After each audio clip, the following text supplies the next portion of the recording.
બનાસકાંઠાના દાંતીવાડા વિસ્તારમાં 50,000 કુવાને રિચાર્જ નવીનીકરણનું કાર્ય કરવામાં આવ્યું છે ત્યારે મુખ્યમંત્રી ભૂપેન્દ્ર પટેલ અને કેન્દ્રીય મંત્રી સી.આર. પાટીલે તેને લીલી ઝંડી આપી છે। સાથે સાથે સી.આર. પાટીલે પણ કહ્યું હતું કે હવે બોર બનાવીને તમે પાણીનો સંચય કરી શકો છો, જળ શક્તિને બચાવી શકો છો। પાણી બચાવવું એ આપણું કામ છે, કારણ કે આવનારા સમયમાં પૈસાથી બધું જ મળશે પણ પાણી નહીં બચી શકે।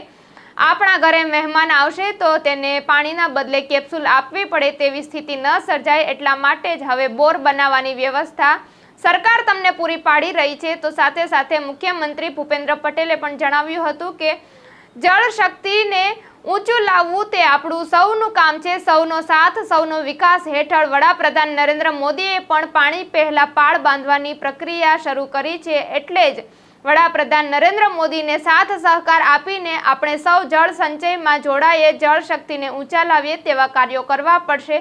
ત્યારે આ અંગે તમારું શું કહેવું છે? કમેન્ટમાં તમારા પ્રતિભાવો જરૂરથી જણાવજો।